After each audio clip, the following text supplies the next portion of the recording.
안녕하십니까. 쇼키부동산입니다. 이재명 정부의 첫 금융수장 윤곽이 드러났습니다.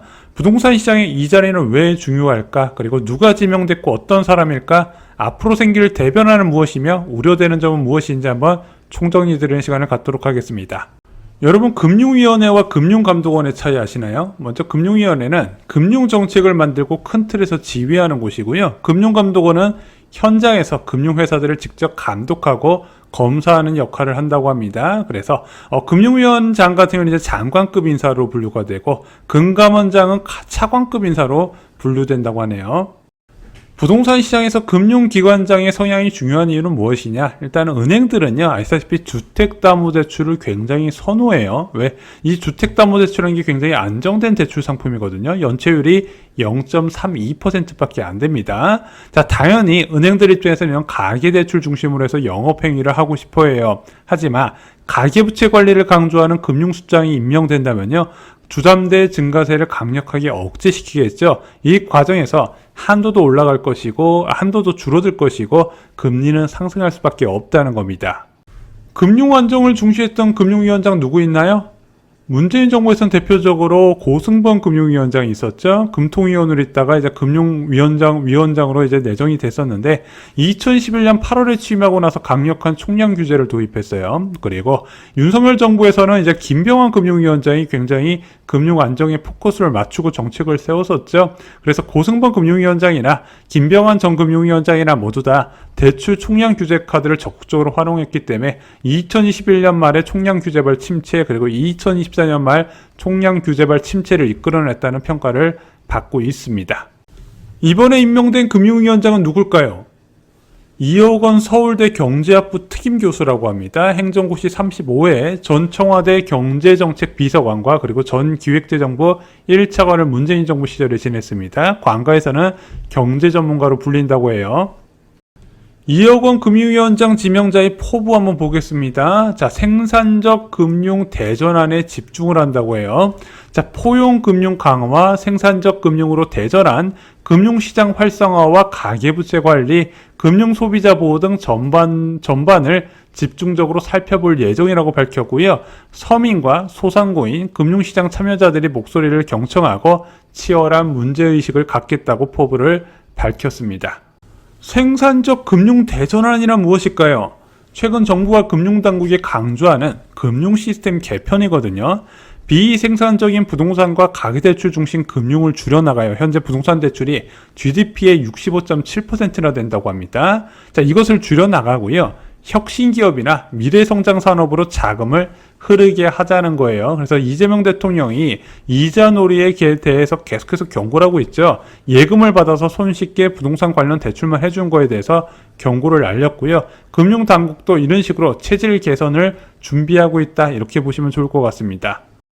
생산적 금융 대전환의 주요 내용 살펴보겠습니다. 먼저 가계 부동산 금융 축소가 있겠죠. 그래서 주택담보대출 중 비생산적 대출 의존도를 낮추더라. 그래서 현재 나오는 이야기가 자본 규제예요. 자, 가계나 부동산에 관련 대출해줄 경우에 더 많은 충당금을 쌓도록 하는 규제안이 지금 준비 중에 있어요. 두 번째는 기업 투자 확대입니다. 벤처나 스타트업, 신산업 분야에 자금을 공급한다는 거죠. 마지막으로 자본시장 활성화입니다. 주식, 채권, 사모펀드 등 다양한 경로로 모험 자본 공급을 확대시킨다는 게 이번에 정부의 정책의 포커스가 맞춰져 있는 내용이에요. 생산적 금융 대전환에 대해서 생각해야 될 게 있습니다. 저는 개인적으로 이상과 현실은 좀 구분해서 접근할 필요가 있다고 봐요. 왜? 창업이나 벤처, 중소기업에 은행권 자금이 유입되는 게 과연 맞는 것이냐, 그리고 이들 기업에 실제 돈이 안 가고 있냐. 아실지 모르겠지만 지금 GDP 대비 기업 부채 비율은 122%로 가계부채 비율을 훨씬 뛰어넘고 있고 계속해서 올라가는 추세입니다. 자, 그리고 더불어서 은행들의 중소법인 연체율도 7년 새 1%가 넘었어요. 자, 선별한 업체에서도 지금 연체율이 높아지고 있는데 창업과 벤처, 중소기업의 은행권 자금 유입을 더욱더 늘린다는 것은 한번 생각해 볼 필요가 있다는 거죠. 여기서 우려되는 세 가지 리스크가 있어요. 첫 번째는 모험 자본 확대에 따른 부실 위험이에요. 미국 등 선진국에서도 벤처기업이 사업화 후에 성공할 확률이 5% 미만이라고 봅니다.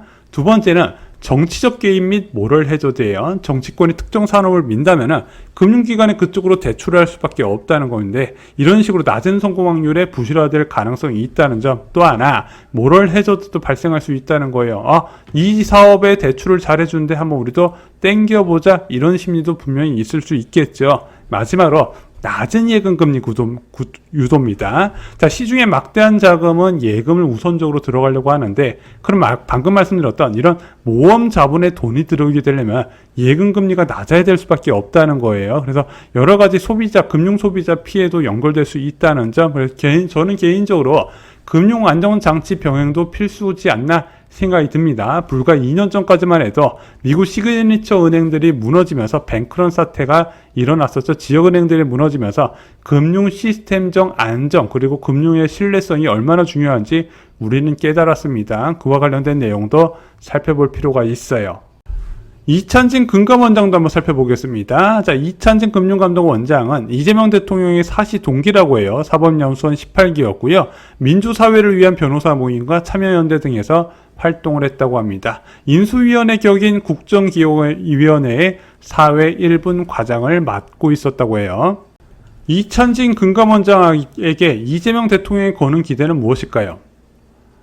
주식시장 불공정 거래 척결, 모험자본 공급 활성화, 가계대출 밀착 관리 등이 있겠죠. 그래서 이찬진 금감원장은 2억 원 금융위원장과 함께 모험자본 공급 활성화에 중책을 맡을 것으로 예상이 됩니다.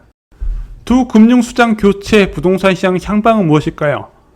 일단은 지금 당장 밝힌 포부에서 보듯이 부동산 시장으로 좀 자금이 들어온 것을 억제시키려고 한다는 겁니다. 그럼 현재도 그런 기조가 이어지는데 이게 앞으로 더 강해질 가능성이 있어요. 현재 어떤 상황이에요? 대출 가능 은행이 빠르게 줄고 있고 4분기에는 막힐 수 있다는 부정론도 이야기가 나오고 있습니다. 그래서 제가 볼 때는요, 낮은 예금금리, 높은 대출금리는 계속 이어질 가능성이 있고요. 수시로 대출 중단 은행도 생겨날 것이다 생각을 하고 있습니다. 오늘 영상 결론 말씀드리겠습니다. 금융기관장의 성향은 부동산 시장에 중요한 영향을 미칩니다. 이혁원 신임 금융위원장은 관료 출신 경제전문가인데, 신임 금융위원장은 생산적 금융 대전환 추진을 선언했다고 합니다. 그러나 부작용 대응도 필수적이에요. 자, 신임 이찬진 금융감독원장은 주식시장 질서 확립과 모험자본 공급 활성화에 나설 것이다. 그래서 금융기관장 투톱이 앞으로 생산적 금융 대전환을 적극적으로 추진할 것이고, 현재 부동산 시장이 이어지고 있는 낮은 예금금리, 높은 대출금리가 이어질 가능성 또한 시기에 따라서 계속해서 대출 중단 사태가 이어질 가능성도 말씀을 드려봤습니다. 오늘 준비한 소식은 여기까지입니다. 오늘 영상 도움이 되셨나요? 도움이 되셨다면 구독과 좋아요 부탁드립니다. 감사합니다.